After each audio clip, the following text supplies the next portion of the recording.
Dear students, welcome you once again to my online class. দেখো আজকে আমরা একটা গুরুত্বপূর্ণ বিষয়ে আলোচনা করতে যাচ্ছি। সেটি হলো উইলিয়াম শেক্সপিয়ার রচিত ম্যাকবেথ সম্পর্কে আমরা আলোচনা করতে যাচ্ছি। এই ম্যাকবেথ সম্পর্কে আলোচনার আগে একটু বলেন উইলিয়াম শেক্সপিয়ার সম্পর্কে একটু আমাদের জানা দরকার। তোমরা সকলেই জানো উইলিয়াম শেক্সপিয়ার হলেন একজন বিশ্ববরেণ্য ব্রিটিশ ইংরেজি সাহিত্যিক এবং তিনি সাহিত্যগত দিক দিয়ে বহুমুখী প্রতিভার অধিকারী ছিলেন। নাটক, কবিতা, উপন্যাস, গল্প, সাহিত্যের যা যা উপাদান আছে সমস্ত ক্ষেত্রেই ছিল তার অবাধ বিচরণ। বিশেষত নাট্য সাহিত্যে তিনি বিশেষ প্রতিভার অধিকারী ছিলেন। তিনি তার জীবদ্দশায় যে 4টি বিখ্যাত ট্র্যাজেডি নাটক লিখে সারা বিশ্ব জুড়ে খ্যাতির অধিকারী হয়েছিলেন, তাদের মধ্যে অন্যতম নাটকটি হলো অবশ্যই ম্যাকবেথ। এই ম্যাকবেথ প্রকাশিত হয়েছিল 1606 সালে। তার মৃত্যুর ঠিক 10 বছর আগে। তোমরা সকলেই জানো তিনি জন্মগ্রহণ করেছিলেন 26 এপ্রিল 1564 এবং মারা গিয়েছিলেন 23 এপ্রিল 1616।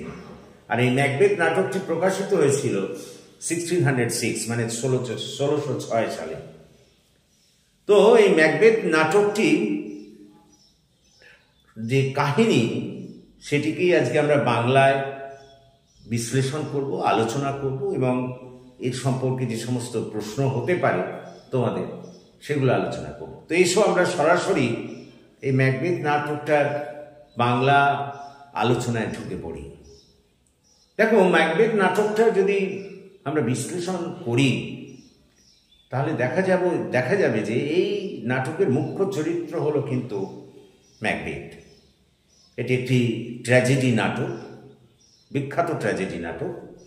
ম্যাকবেথ ছিলেন একজন মহান বীর এবং বীরত্ব, সাহসিকতা সমস্ত কিছুর জন্যেই তিনি বিশেষভাবে খ্যাত ছিলেন।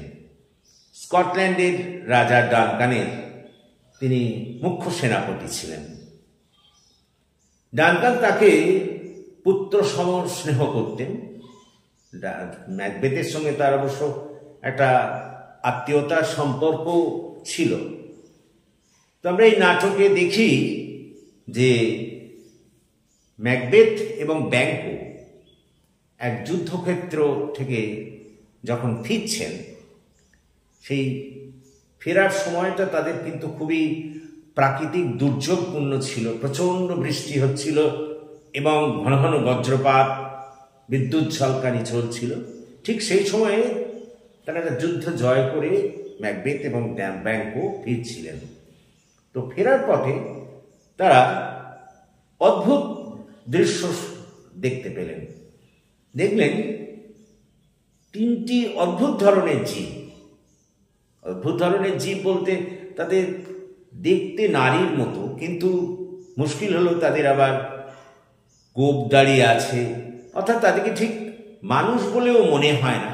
কিন্তু সেই 3জন তারা নারী মূর্তিকে বা ডাইনি মূর্তিকে তারা দেখলেন।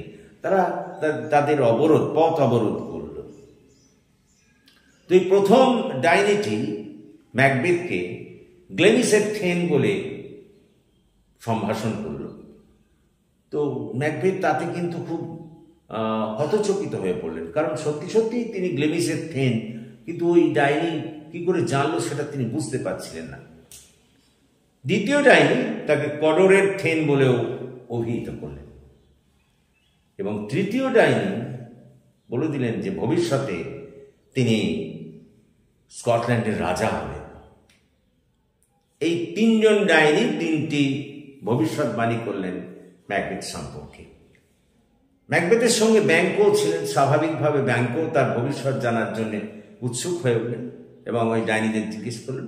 ডাইনিরা তখন বললেন যে ব্যাংকো কোনোদিনই রাজা হতে পারবেন না, তবে তার পুত্র, তার উত্তরসূরি কিন্তু রাজা হবেন। এই শুনে তারা কিন্তু রাজার রাজপ্রাসাদের দিকে এগিয়ে চললেন। আর ঠিক সেই সময় রাজার দূত এসে ম্যাকবেথকে জানালেন যে ডানকান তাকে কটরের ঠেং হিসেবে নিয়োগ করেছেন। অর্থাৎ ওই দ্বিতীয় ডাইনি যে তাকে কটরের ঠেং বলে অভিবাদন করছিলেন, দেখলেন প্রায় সঙ্গে সঙ্গে তার বক্তব্য ফলে গেল। এতে ম্যাকবেথের মধ্যে একখানা সম্ভাবনা দেখা দিল যে তাহলে তৃতীয় ডাইনি যা বলেছে যে তিনি এখানকার রাজা হতে পারেন স্কটল্যান্ডের, তাহলে সেটাও হয়তো সম্ভব হয়ে উঠবে। এই বলে তিনি তার স্ত্রীকে চিঠি লিখে জানালেন যে এরকম দুটো ডাইনির একবার ভবিষ্যৎবাণীর সঙ্গে সঙ্গে মিলে গেছে, তৃতীয় ডাইনিটা তাকে স্কটল্যান্ডের রাজা বলে ভবিষ্যৎবাণী করেছেন। এখন এই ম্যাকবেথের স্ত্রী লেডি ম্যাকবেথ, তিনি ছিলেন অসম্ভব ধরনের উচ্চাকাঙ্ক্ষী ভদ্রমহিলা। যখন তিনি ম্যাকবেথের কাছ থেকে এই চিঠি পেলেন যেখানে ম্যাকবেথ উল্লেখ করেছেন ওই দুটি ডাইনির ভবিষ্যৎবাণী সফল হয়েছে এবং তৃতীয় ডাইনির ভবিষ্যৎবাণী ম্যাকবেথ স্কটল্যান্ডের রাজা হবে, এই কথা লিখে যখন চিঠি দিয়ে জানালেন, তখন লেডি ম্যাকবেথের আকাঙ্ক্ষা বা উচ্চাসা আরও বাড়তে লাগলো। তো তিনি ম্যাকবেথকে সরাসরি বললেন যে যতদিন রাজার দুই ছেলে থাকবে ততদিন তো তিনি রাজা হতে পারবেন না। অতএব ম্যাকবেথকে ওই রাজা এবং তার পুত্রদের হত্যা করতে হবে, তবেই কিন্তু সে সিংহাসনের অধিকারী হতে পারে। তিনি প্ররোচিত করতে লাগলেন ম্যাকবেথকে। কিন্তু ম্যাকবেথ প্রথম তার স্ত্রীর কথায় রাজি হতে পারেননি, কারণ রাজাকে তিনি সত্যি সত্যি ভালোবাসতেন, শ্রদ্ধা করতেন। রাজা তার প্রতি যে সমস্ত মহানুভবতা তার প্রতি দেখিয়েছেন, ম্যাকবেথ কিছুতেই সেগুলো ভুলতে পারছিলেন না। সুতরাং স্ত্রীর এই স্ত্রীর এই যে আবেদন যে তাকে রাজাকে খুন করো, রাজার দুই ছেলেকে খুন করো, প্রথম তিনি ম্যাকবেথ মেনে নিতে পারেননি। কিন্তু অগত্যা আমরা দেখি যখন রাজা তার দুই ছেলে এবং সপারিষদ ম্যাকবেথের দুর্গে এসে তাকে অভিবাদন জানাতে এসেছিলেন, তখন সেই রাতেই স্ত্রীর দ্বারা বিশেষভাবে প্রভাবিত হয়ে ম্যাকবেথ কিন্তু রাজাকে খুন করলেন, ডানকানকে, স্কটল্যান্ডের রাজা ডানকানকে খুন করলেন। এবং রাজা যখন খুন হলেন তখন তার দুই ছেলে ম্যালকম সে ইংল্যান্ডে পালিয়ে গেল এবং ডোনাল্ড আর তিনি চলে গেলেন আয়ারল্যান্ডে। এটা কিন্তু ম্যাকবেথ পুত্রদের হত্যা করতে পারলেন না, শুধু রাজাকেই হত্যা করলেন। দেখুন, অর্থাৎ স্কটল্যান্ডের রাজা হওয়ার পথে তার আর কোনো বাধা রইল না। দেশের মানুষরাও তার বীরত্ব সাহসিকতার প্রতি যথেষ্ট শ্রদ্ধাশীল ছিলেন, সুতরাং তিনি রাজা হয়েই গেলেন। কিন্তু ম্যাকবেথের মনে মনে একটা ভয় থাকলো, যেহেতু ডাইনি এটা তো বলেছিল যে ব্যাংকোর পুত্র রাজা হতে পারে পরবর্তীকালে, ফ্লিয়ান্স তার নাম, তাকেও তো সরাতে হবে, নাহলে তো সে রাজা হবে পরে। সেই কারণে ম্যাকবেথ ঠিক করলেন যে একটা ভোজসভা ডেকে যখন ব্যাংকো এবং তার ছেলে আসবে ওই ভোজসভায়, তখন তিনি পথে সুপারি কিলার দিয়ে অর্থাৎ অন্য কাউকে দিয়ে তাদের হত্যা করাবেন। সেই মতোই ভোজসভার আয়োজন করা হলো, ব্যাংকোকে নিমন্ত্রণ করা হলো। ব্যাংকো এবং তার ছেলে আসছিলেন সেই ভোজসভায় যোগ দিতে। তখনই ম্যাকবেথ যাদের ওই সুপারি কিলার যাদের দিয়ে হত্যা করাবেন ঠিক করেছিলেন, তারা ব্যাংকোকে মারতে পারলো, কিন্তু ফ্লিয়ান্স পালিয়ে গেল, ছেলে পালিয়ে গেল, মারতে পারলো না তাকে। ব্যাংকোকে হত্যা করলো কিন্তু ছেলে পালিয়ে গেল, ব্যাংকোর ছেলে। এরপর যখন ভোজসভা চলছে তখন ম্যাকবেথ দেখলেন যে তার আসনে ব্যাংকোর প্রেতাত্মা বসে আছে।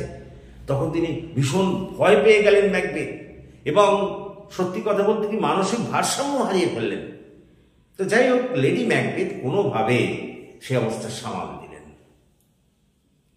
এরপর আমরা দেখি এই গল্পে যে ম্যাকবেথ কিছুতেই নিশ্চিন্ত হতে পারছেন না, কারণ ওই যে ফ্লিয়ান্স পালিয়েছে, সে তো ভবিষ্যৎবাণী ছিল যে সে পরবর্তীকালে রাজা হবে, ব্যাংকোর ছেলে। তো তখন ম্যাকবেথ আবার সেই তিনজন ডাইনির শরণাপন্ন, তাদের কাছে গেল ভবিষ্যৎ সম্পর্কে জানার জন্য, নিজের ভবিষ্যৎ সম্পর্কে আরো জানার জন্য। তখন ওই ডাইনিরা ম্যাকবেথের সামনে তিনজন প্রেতাত্মাকে হাজির করল। প্রথমে রণসাজে সজ্জিত হয়ে একটা কাটা মুন্ড এক প্রেতাত্মা এলো। সে ম্যাকবেথকে বলল যে দেখো, তোমাকে 5/10 অর্থাৎ ম্যাকডাফ সম্পর্কে সতর্ক হতে হবে, ও তোমার কিন্তু মৃত্যুর কারণ হয়ে দাঁড়াতে পারে। দ্বিতীয় প্রেতাত্মা একটা রক্তাক্ত শিশু, সে এসে ম্যাকবেথকে বলল যে কোনো মহিলার প্রসবজাত সন্তান তাকে কিন্তু হত্যা করতে পারবে না। আর তৃতীয় প্রেতাত্মা একটা শিশু গাছের ডাল নিয়ে এসে বলল যে যেদিন বার্নাম বনভূমি ডানান্সিয়ানের দিকে এগোবে, সেদিনই কিন্তু তার মৃত্যু অবধারিত। এই কথা বলে ওই তিনজন ডাইনি তাকে ফেরালো। কাকে? ম্যাকবেথকে। তো ম্যাকবেথ ফিরে এলেন। ম্যাকবেথ ফিরে এসেই তিনি শুনলেন যে ম্যাকডাফ সে কিন্তু গিয়ে ওই রাজার বড় ছেলে ম্যালকমের বাহিনীতে যোগ দিয়েছে। এবং একথা জানার পরেই ম্যাকবেথ ম্যাকডাফের পরিবারকে হত্যা করার ব্যবস্থা করলেন, সবাইকে মেরেও ফেললেন। ফলে গোটা দেশে ম্যাকবেথের বিরুদ্ধে একটা অশ্রদ্ধা, একটা ঘৃণা দেখা দিল। যে ম্যাকবেথ একদিন শ্রদ্ধার পাত্র ছিলেন, সবাই তাকে ঘৃণা করতে লাগলো, অশ্রদ্ধা করতে লাগলো। এবং এই সময় লেডি ম্যাকবেথ আত্মহত্যা করলেন। পুরোপুরি একা হয়ে গেলেন আমাদের ম্যাকবেথ। পরবর্তীকালে আমরা দেখি, এর পরের যে অংশ আমরা দেখি, তাতে আমরা দেখি যে ওই ম্যাকডাফ সে কিন্তু ম্যালকমের সেনাবাহিনীতে যুক্ত হয়ে সেই সেনাবাহিনী নিয়ে এগিয়ে আসছে ম্যাকবেথের দিকে, তাকে হত্যা করার জন্য। স্বাভাবিকভাবে ম্যাকবেথ প্রচণ্ডভাবে ক্ষুব্ধ, রুষ্ট হলেন ওই ম্যাকডাফের প্রতি, এবং তিনি সরম্ভে ম্যাকডাফকে জানিয়ে দিলেন যে কোনো প্রসবজাত সন্তানের দ্বারা তিনি নিহত হবেন না। তো ম্যাকডাফ তখন তাকে জানালেন যে তিনি কোনো মহিলার প্রসবজাত সন্তান নয়, কারণ তার জন্মানোর আগেই তাকে গর্ভ থেকে বের করে আনা হয়েছিল। তখন ম্যাকবেথের চিন্তা আরো বেড়ে গেল, তাহলে তো ম্যাকডাফ তার মৃত্যুর কারণ হয়ে উঠতে পারে। এবং তখনই দেখলেন যে বার্নাম বনভূমি ওই প্রত্যেকটা ওই সৈন্য গাছের ডাল নিয়ে বার্নাম বনভূমি থেকে এগিয়ে আসছে। এইটা দেখে ম্যাকবেথ বুঝতে পেরে গেলেন যে তার মৃত্যু অবধারিত সত্য। এবং ম্যাকডাফ এর নেতৃত্বে ম্যালকমের সেনাবাহিনী এসে ম্যাকবেথকে হত্যা করলো, ম্যাকবেথের পতন ঘটল। এই হচ্ছে আমাদের নাটক। তো দেখো, এই নাটকে এই যে এটা তো তোমাদের নাটক হিসেবে এখানে নেই, আছে একটা কাহিনী বা গল্প হিসেবে। তো এই গল্পটির থেকে যে মুখ্য চরিত্র তোমাদের লিখতে বলা হয়, এই ম্যাকবেথের চরিত্র লিখতে দিতে পারে, লেডি ম্যাকবেথের চরিত্র লিখতে দিতে পারে, ওই তিন ডাইনির ভবিষ্যৎবাণী সম্পর্কে লিখতে দিতে পারে। ওই তিন ডাইনি যে ভবিষ্যৎবাণী করেছিল প্রথমে এবং শেষে আমরা দেখি, সেটা লিখতে দিতে পারে। এইসব চরিত্র, এই বিষয়ে এইসব প্রশ্ন কিন্তু এখান থেকে হতে পারে। তো আজকে আমরা শুধু এর কাহিনীটা আলোচনা করলাম। পরবর্তীকালে আমরা এর চরিত্র এবং অন্যান্য যেসব প্রশ্ন হয় সেগুলো কিন্তু লেখাবো। তোমরা এই ক্লাস ফলো করতে থাকো, তাহলে দেখবে তোমরা সব কিছুই পাবে। So thank you for watching আর লিসনিং। তোমাদের যদি এই ক্লাস ভালো লাগে তাহলে তোমরা এটাকে শেয়ার করো এবং বন্ধুবান্ধবদের মধ্যে শেয়ার করো, আর আমার এই চ্যানেলটিকে সাবস্ক্রাইব করো। So thank you for watching and listening. Please comment, share and subscribe to my channel.